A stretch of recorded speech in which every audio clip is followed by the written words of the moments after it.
un pueblo esclavizado, un grito al cielo. El sol egipcio ardía sin piedad sobre las espaldas encorvadas del pueblo de Dios. Habían pasado siglos desde que José, el hebreo que se había convertido en gobernante, había salvado a esa nación de la hambruna. Ahora, el tiempo de honor era un recuerdo polvoriento. Nuevo faraón, que desconocía a José y la deuda de su nación con los hebreos. Se sentaba en el trono, veía la creciente población de Israel no como una bendición, sino como una amenaza. El miedo envenenaba su corazón, y el miedo engendraba crueldad. Se firmaron decretos la servidumbre. Se convirtió en ley los hebreos. Antaño, huéspedes de honor, se convirtieron en esclavos sus manos, que antes pastoreaban rebaños y cultivaban sus propias tierras. Ahora se veían obligadas a mezclar arcilla y paja para construir ciudades monumentales para la gloria de un rey que los despreciaba. El sonido que definía sus vidas era el chasquido del látigo, el gemido de agotamiento, el llanto silencioso al final de cada día agobiante. A la opresión era un manto pesado y sofocante entre el sudor y las lágrimas. Una pregunta se elevó al cielo en susurros desesperados. Dios, ¿dónde estás? ¿Has olvidado tu promesa a Abraham, Isaac y Jacob? El dolor de miles de corazones se unió en un solo y poderoso grito. No.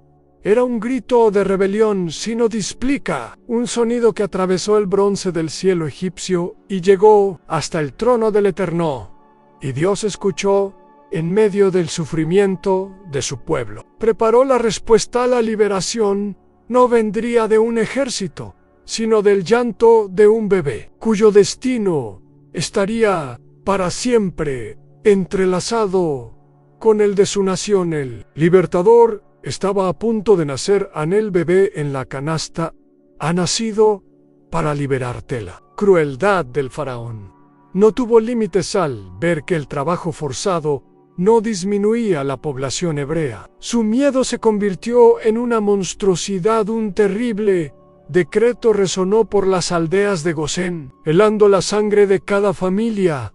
Todo niño hebreo recién nacido debía ser arrojado a las aguas del Nilo o el río. Fuente de vida para Egipto, se convertiría en la tumba de los hijos de Israel. La desesperación se apoderó del pueblo.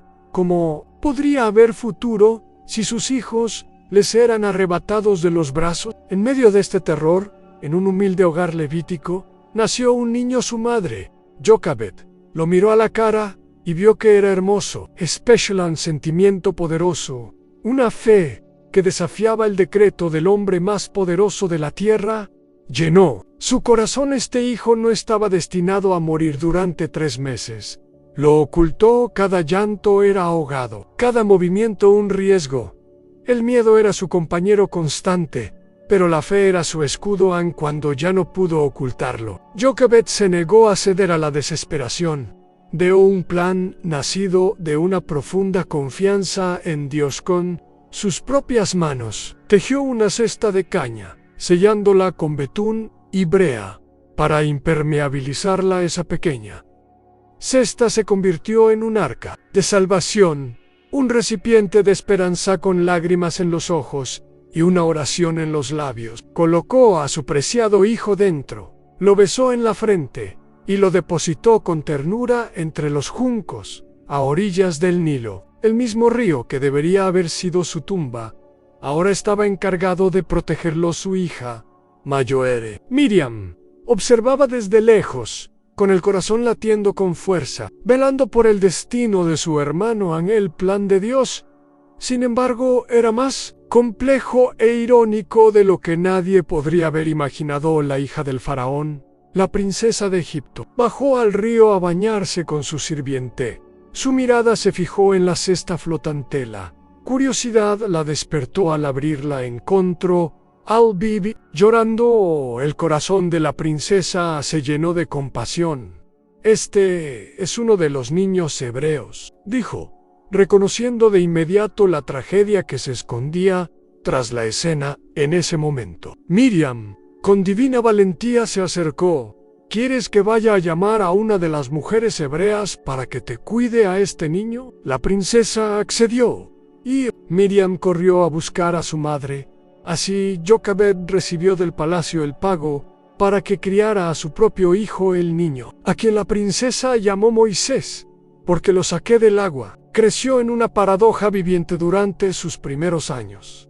Recibió la leche, las canciones de cuna y la fe de su madre, Hebre. Aprendió sobre el Dios de sus padres, la promesa y el dolor de su pueblo. Luego fue llevado al palacio, adoptado como hijo de la princesa allí.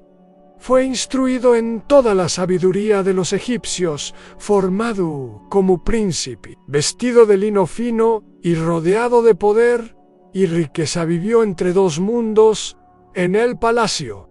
Era un príncipe de Egipto, pero en su sangre, en su alma, corría la herencia de un esclavo hebreo. Esta dualidad lo marcaría para siempre, forjando al hombre que un día tendría que elegir a qué mundo pertenecer.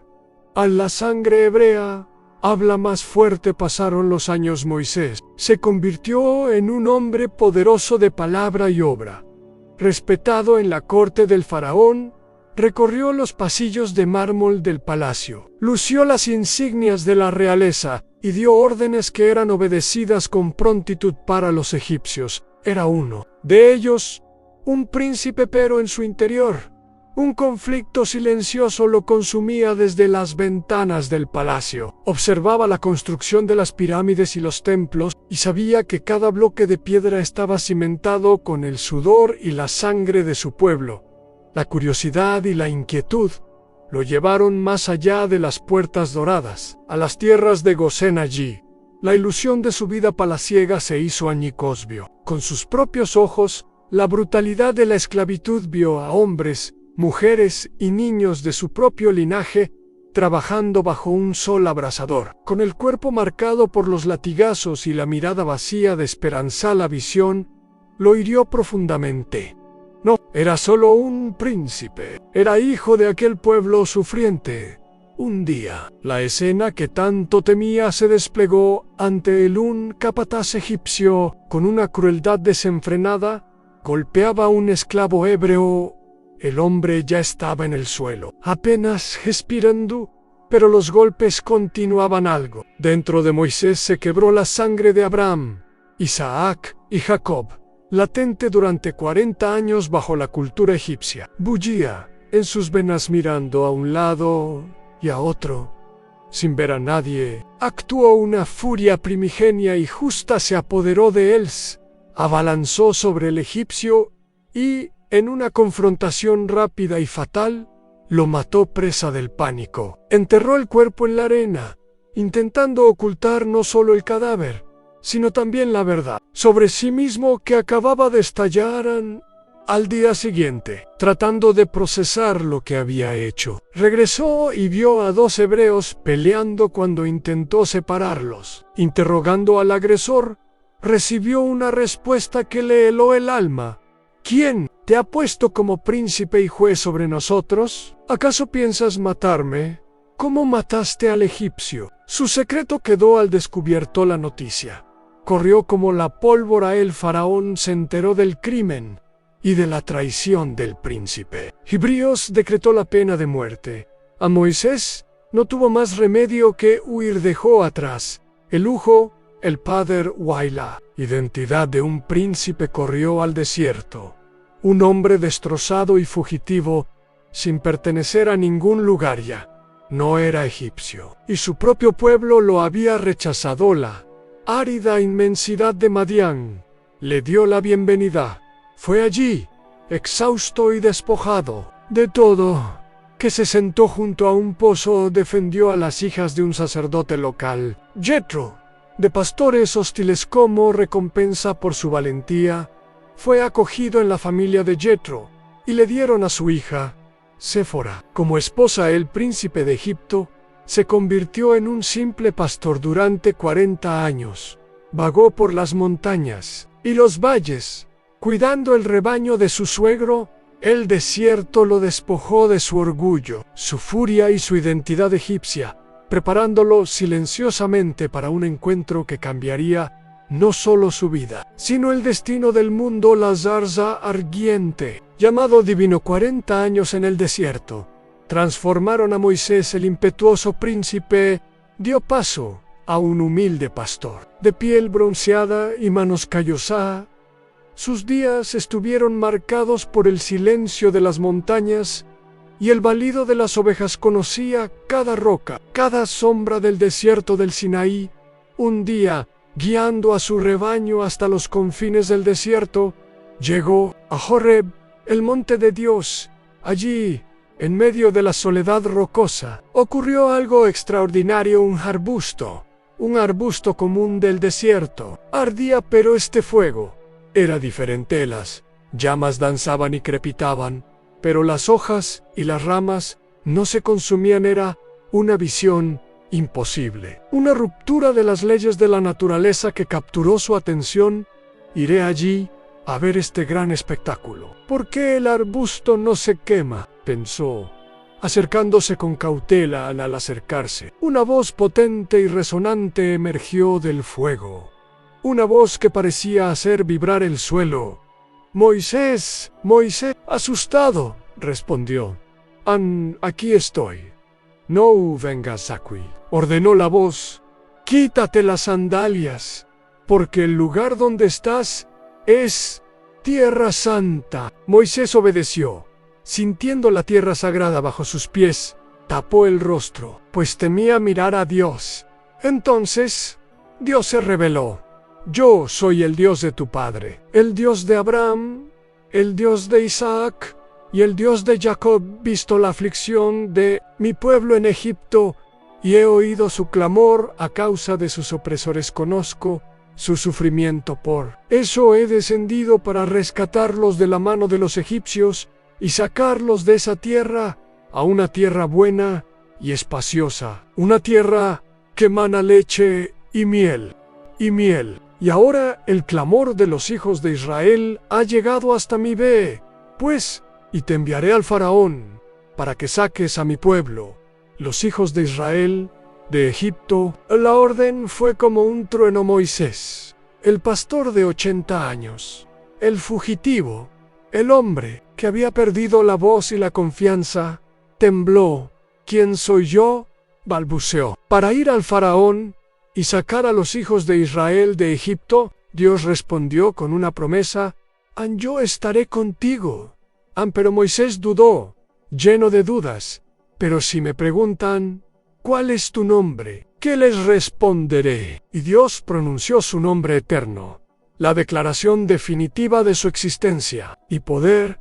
«Yo soy el que soy». Dirás a los hijos de Israel: «Yo soy, me ha enviado a vosotros». Aún así, Moisés se resistió, seguro de que no le creería. Dios le dio poder.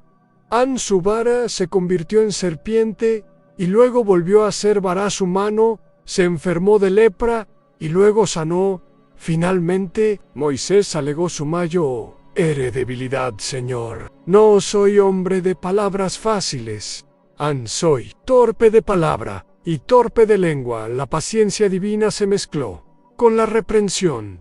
¿Quién dio la boca al hombre? ¿No soy yo el Señor? Ve pues, y yo estaré con tu boca, y te enseñaré lo que has de decir». Dios designó a su hermano Aarón como su portavoz. Ya no había excusas.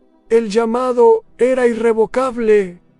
El pastor había recibido su misión.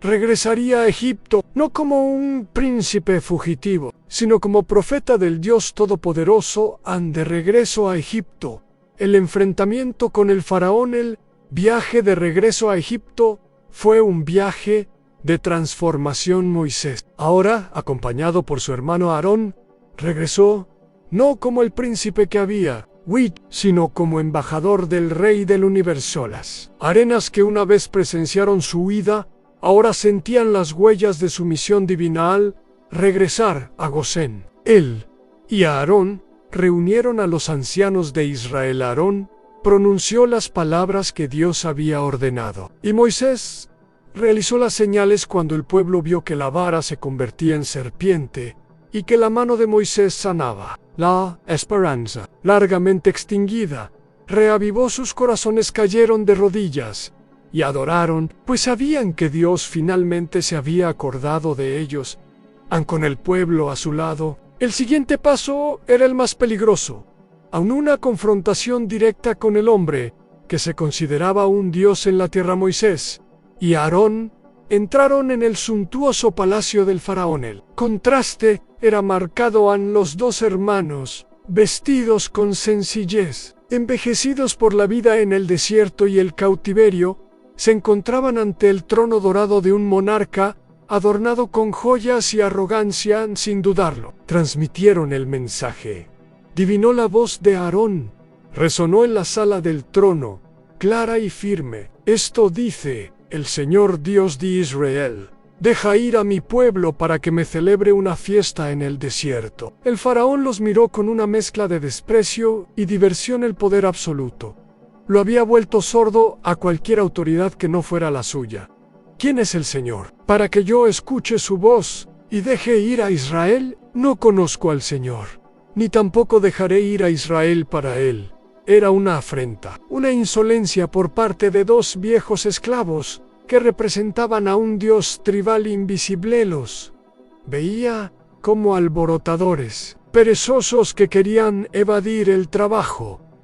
Como prueba del poder que los envió, Aarón arrojó su vara al suelo, y ésta se convirtió en una serpiente. La corte egipcia contuvo la respiración por un instante, pero el faraón, con una mueca de desprecio, convocó a sus propios sabios y magos. Ellos también, con sus artes secretas, lanzaron sus varas, que se transformaron en serpientes. El corazón del faraón se endureció aún más. Incluso mientras la serpiente de Aarón devoraba las serpientes de los magos, para él era simplemente un truco de magia superior, no una señal de poder divino. En lugar de ceder, el faraón respondió con mayor crueldad. Acusó a los hebreos de pereza y ordenó que se mantuviera la cuota diaria de ladrillos, pero que se les retirara la paja, que la busquen ellos. Decretó la carga de los esclavos. Se volvió insoportable ahora. Además de fabricar ladrillos, tenían que buscar rastrojo en los campos, mientras los capataces los azotaban con mayor severidad, gritando: hagan su trabajo. El pueblo, aplastado por la nueva ola de opresión, se volvió contra Moisés y Aarón.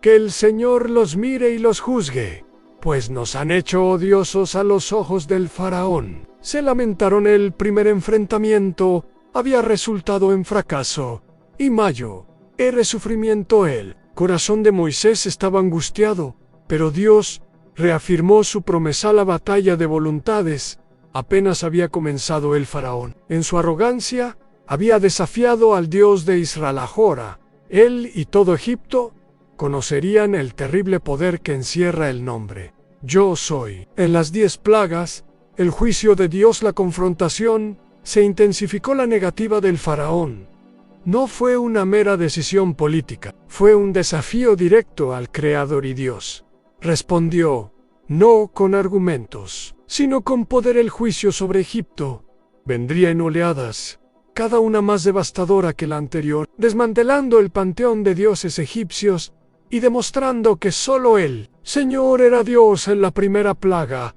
el agua convertida en sangre, Moisés, por orden de Dios, se encontró con el faraón junto al Nilo delante del rey y su corte. Aarón tocó el río con su vara. Inmediatamente, el agua, fuente de la vida egipcia, el dios Hopi, se convirtió en sangre. Un olor a muerte llenó el aire. Los peces murieron y el río apestaba durante 7 días. Todo Egipto no tuvo nada que beber, salvo el agua que extraían de los pozos. Los magos del faraón replicaron la señal a menor escala, y el corazón del rey permaneció duro como una piedra. A las siguientes plagas, a la resistencia del faraón, trajo la segunda plaga. Ranas salieron del río y cubrieron la tierra, invadiendo casas, habitaciones e incluso Hornóse el faraón. Ahogado, prometió liberar al pueblo si las ranas eran eliminadas, pero, en cuanto encontró alivio, faltó a su palabra. Entonces vino la piojos, que surgió del polvo de la tierra, atormentando a hombres y animales. Esta vez, los magos no pudieron imitar el milagro y le declararon al faraón: «Este es el dedo de Dios». Pero el faraón no escuchó la cuarta plaga. Enjambres de moscas atormentó a los egipcios, pero, por orden divina, no tocó la tierra de Gosén, donde habitaban los hebreos. Estableciendo una clara distinción, la terquedad del rey atrajo juicios aún más severos ante la plaga. En los rebaños diezmó los caballos, burros, camellos, ganado y ovejas de los egipcios, mientras que ni un solo animal de los israelitas murió. Entonces, úlceras, llagas dolorosas y purulentas aparecieron en los cuerpos de los egipcios, incluidos los propios magos, que ni siquiera podían presentarse ante Moisés en el cielo. Entonces se convirtió en un arma .gr, anisada como nunca antes se había visto. En Egipto cayó con furia, mezclado con fuego destruyó cosechas y árboles, y mató hombres y animales en los campos. Solo en Gosén no hubo granizo aterrorizado. El faraón confesó: «Esta vez he pecado, el Señor es justo, y yo y mi pueblo somos malvados». Suplicó que cesara la tormenta, prometiendo de nuevo liberar a su pueblo, pero tan pronto como el cielo se despejó, su corazón se endureció una vez más. Entonces, un viento del este trajo un enjambre de langostas que devoró todo lo que el granizo había dejado. La tierra se volvió negra y desolada finalmente. Densa oscuridad, una oscuridad palpable, cubrió Egipto durante 3 días. Los egipcios no podían moverse, pero en la casa de los hebreos había luz. Había luz en cada plaga. Era una lección brutal sobre la soberanía de Dios. Cada promesa rota del faraón sellaba el destino de su nación. Tras 9 demostraciones de poder, seguía negándose a ceder por completo. Entonces, Dios anunció el golpe final, el más terrible de todos, un juicio que no haría distinción entre palacios y chozas. Un lamento que uniría a todo Egipto en un solo y desgarrador dolor. La y última plaga estaba a punto de caer. La muerte de todos los primogénitos en Pascua y salida. Se acercaba la noche de la última y más terrible plaga. El ambiente en Egipto era sombrío, cargado de un oscuro presentimiento. Mientras los egipcios vivían sus últimos momentos de ignorancia, Dios dio a Moisés y a Aarón instrucciones precisas para la salvación de Israel. Esta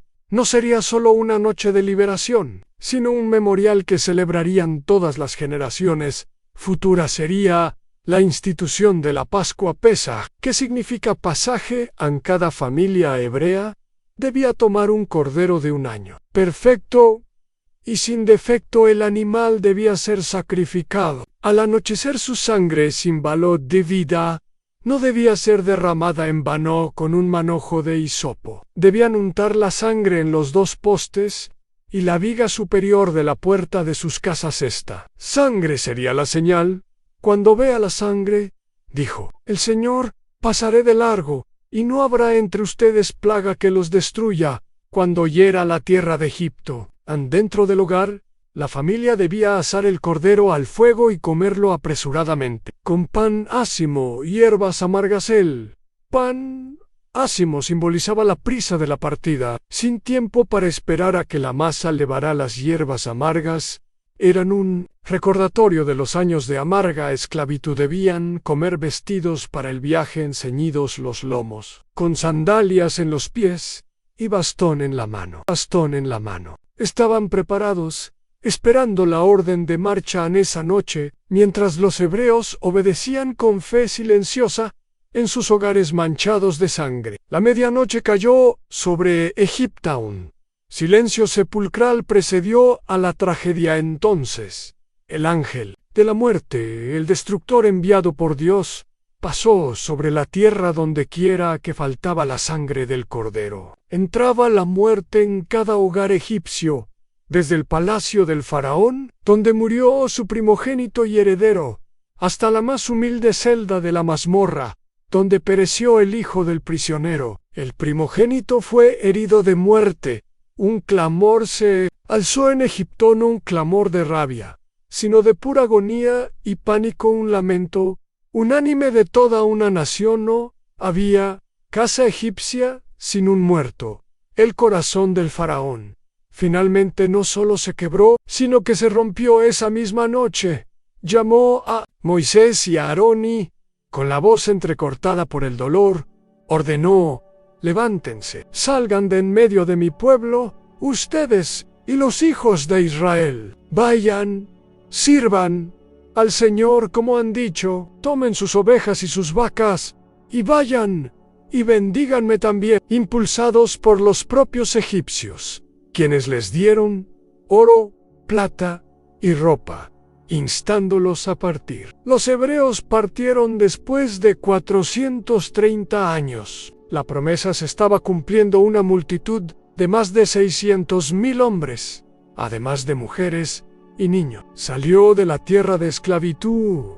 El éxodo había comenzado en las partes del Mar Rojo. La libertad era una realidad embriagadora por primera vez en siglos.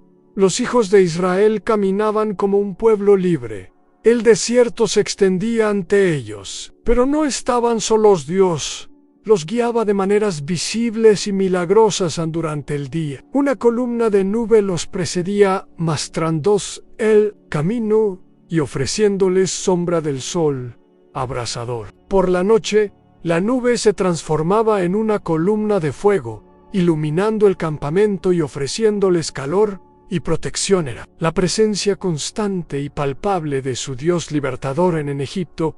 Sin embargo, el duelo dio paso rápidamente a la furia y el arrepentimiento. El faraón y sus consejeros, al ver la enorme fuerza de trabajo que habían perdido, cambiaron de opinión. ¿Qué hemos hecho, dejando ir a Israel y dejando de servirnos?, preguntaron. El endurecimiento de su corazón regresó con venganza. El dolor de perder a su hijo fue reemplazado por el orgullo herido de un monarca humillado. Ordenó a su ejército que estuviera listo 600 de los mejores carros de Egipto, junto con todos los demás carros, cada uno con sus capitanes. Partieron en una persecución implacable. El sonido de las ruedas de hierro y el paso de miles de caballos resonaron por el desierto. Una tormenta de venganza que se acercaba a los indefensos hebreos. El pueblo de Israel, siguiendo la nube, llegó a un punto imposible. Acamparon junto al mar, en Pi-Hahiroth, rodeados por el desierto salvaje y el vasto mar Rojo. Entonces, en el horizonte, divisaron la nube de polvo levantada por el ejército egipcio. El pánico se apoderó de ellos. La euforia de la libertad se convirtió en terror abyecto. Estaban atrapados ante ellos, la infranqueable barrera del mar. Tras ellos, la máquina de guerra más poderosa del mundo. El miedo dio paso a la acusación. Se volvieron contra Moisés con voces llenas de amargura y temor.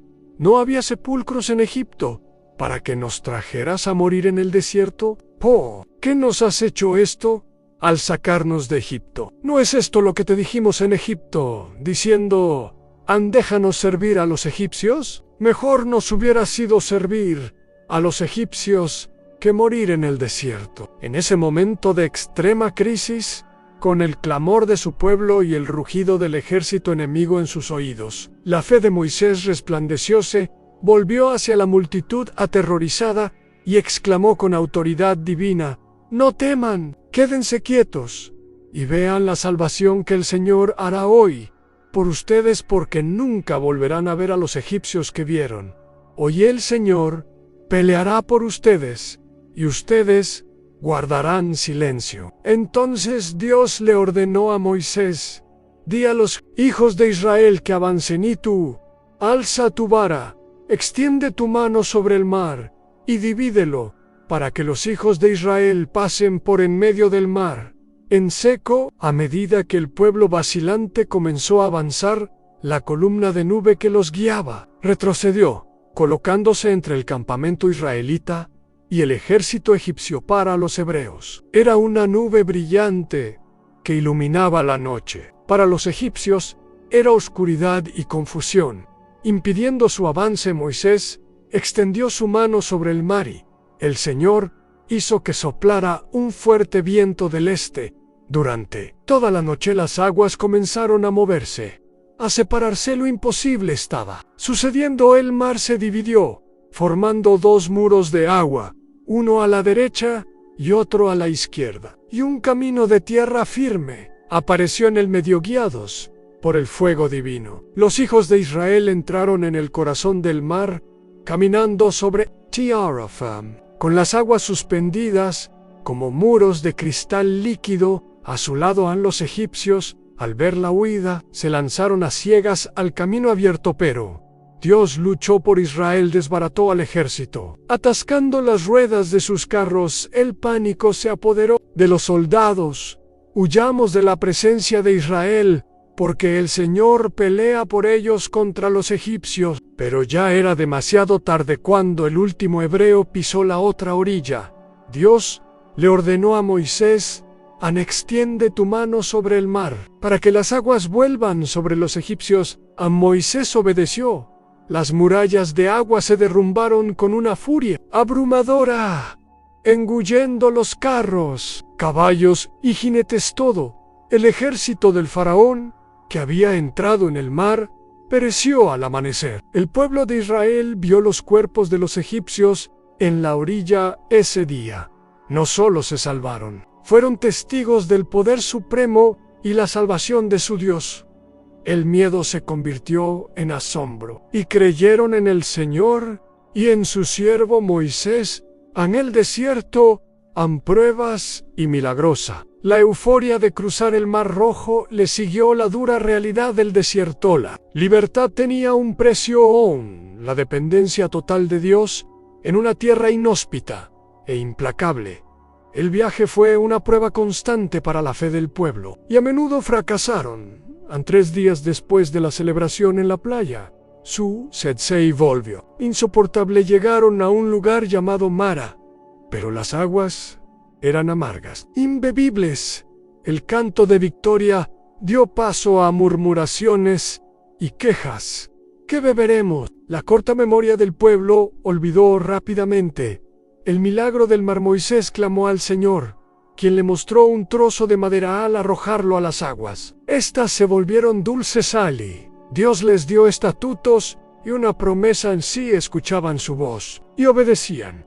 Ninguna de las enfermedades de Egipto los alcanzaría. La hambruna fue la siguiente prueba en el desierto de Sin. Se les acabó el alimento que habían traído de Egipto, el anhelo por las ollas de carne y el rico pan de la esclavitud. Un recuerdo selectivo y peligroso llenó sus corazones. Ojalá hubiéramos muerto por mano del Señor en Egipto. Se lamentaron ante Moisés y Aarón. A Dios, en su misericordia, respondió a su murmullo con una provisión milagro.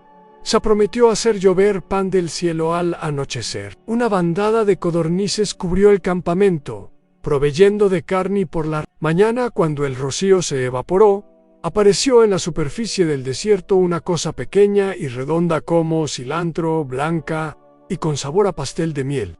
¿Qué es esto?, preguntaron. Maná. ¿Qué significa precisamente eso? Era el pan de Dios todos los días, excepto el sábado. Caía maná. Cada persona debía recolectar solo lo necesario para su día. Era una lección diaria de confianza y dependencia. Pero la sed los atormentó de nuevo. En Refidim no había agua. Una vez más, el pueblo riñó con Moisés, casi apedreándolo.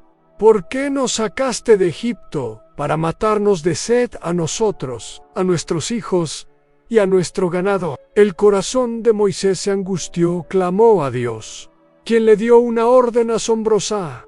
En presencia de los ancianos de Israel, Moisés debía golpear la roca de Horeb con la misma vara que había dividido el mar. Moisés obedeció y de la roca sólida brotó agua viva para saciar la sed de toda la nación. El viaje por el desierto fue un ciclo de pruebas, murmuraciones, intercesiones y milagros. Dios estaba forjando una nación. La nube de día y el fuego de noche eran la constante garantía de su presencia. El maná y el agua de la roca eran prueba de su provisión. Les enseñaba a vivir por fe, día a día, en el camino hacia el Sinaí, donde les aguardaba un encuentro aún más profundo. En Sinaí, en encuentro con Dios 3 meses después de salir de Egipto. La nación de Israel llegó al pie de una montaña imponente y solitaria, cuyos picos rocosos parecían tocar el cielo. El monte Sinaí. La columna de nube se detuvo y el pueblo acampó ante la montaña este. No era un simple lugar de descanso, era un lugar de encuentro divino. El lugar donde Dios formalizaría su pacto con el pueblo que había liberado. A Dios llamó a Moisés desde el monte. Así dirás a la casa de Jacob, instruyó la voz divina. Han visto lo que hice con los egipcios, cómo los tomé sobre alas de águila y los traje a mí. Ahora pues, si en verdad obedecen mi voz y cumplen mi pacto, serán mi tesoro más preciado que todos los pueblos. Erran para mí un reino de sacerdotes y una nación santa. Moisés descendió y pronunció estas palabras a los ancianos y al pueblo. La respuesta fue unánime y ferviente. Haremos todo lo que el Señor ha dicho. La preparación para el encuentro con Dios era solemne. El pueblo debía santificarse durante 3 días, lavando sus ropas y absteniéndose de relaciones maritales. Establecieron límites alrededor de la montaña. Nadie, ni siquiera un animal, podía tocarla. Bajo pena de muerte había una santidad terrible en ese lugar. Al amanecer del 3er día, la escena cambió. Una densa nube cubrió la cima del Sinaí. Truenos retumbaron y relámpagos destellaron en el cielo oscuro. El sonido de una trompeta, sobrenaturalmente fuerte, resonó por todo el campamento, haciendo temblar de miedo a todos. El monte Sinaí humeaba, porque el Señor había descendido sobre él en la mastodda. La montaña se estremeció violentamente.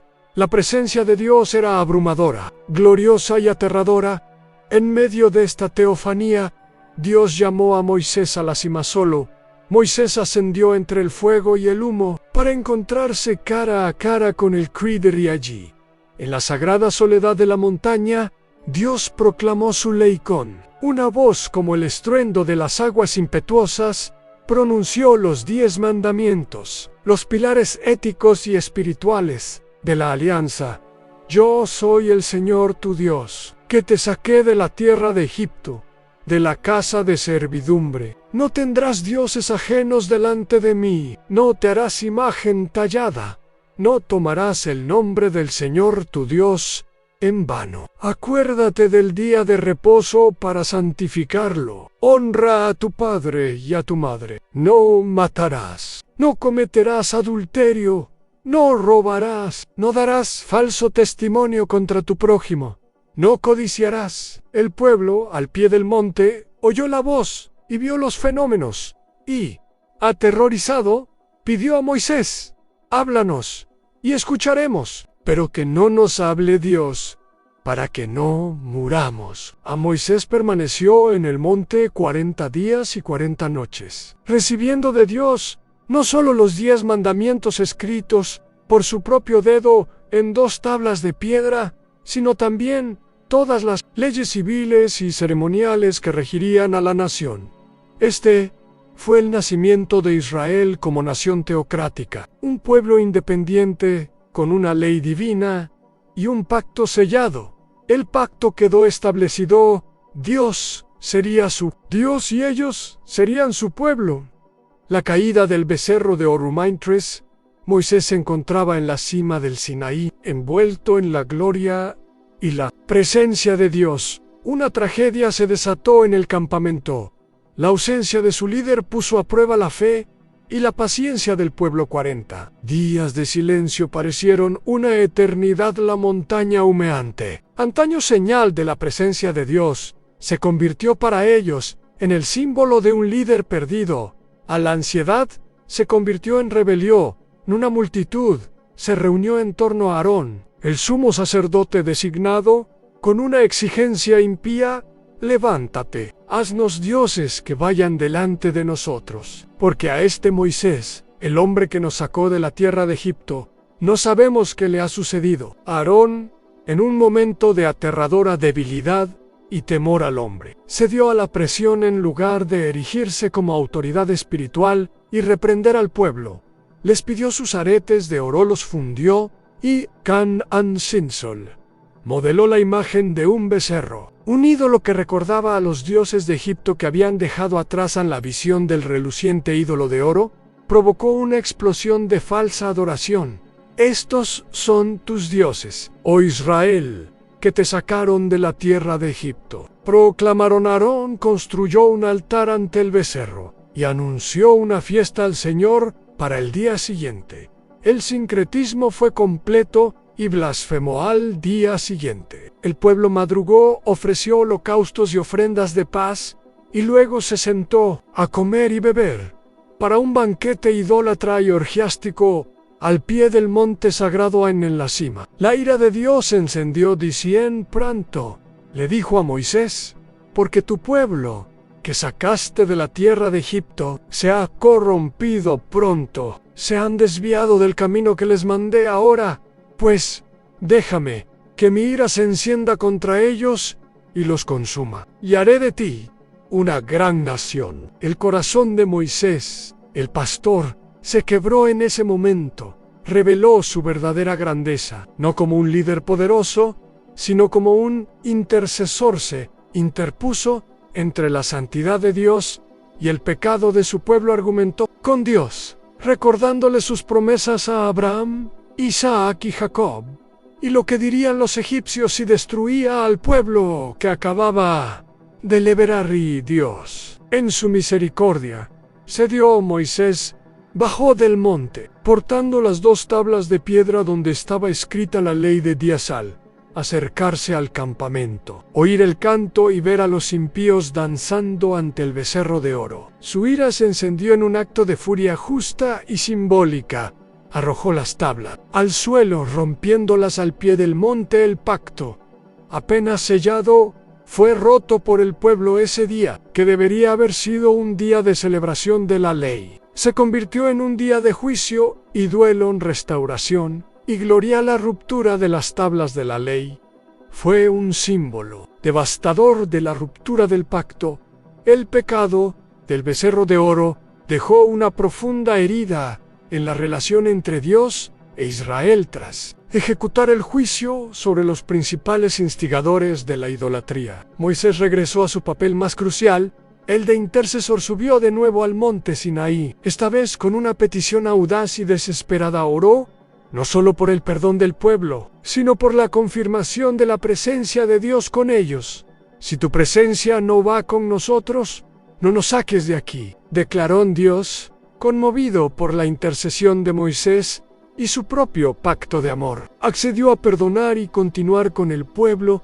Para sellar esta restauración, le ordenó a Moisés: labra 2 tablas de piedra como las primeras, y escribiré en ellas las palabras que estaban en las primeras tablas que rompiste. El pacto sería renovado.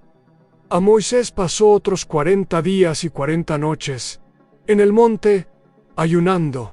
En la presencia inmediata de Dios no solo recibió las nuevas tablas de la ley, sino que también experimentó una revelación de la gloria de Dios como nunca antes, cuando finalmente bajó del Sinaí con las 2 tablas del testimonio en sus manos. Algo extraordinario le había sucedido en el pueblo.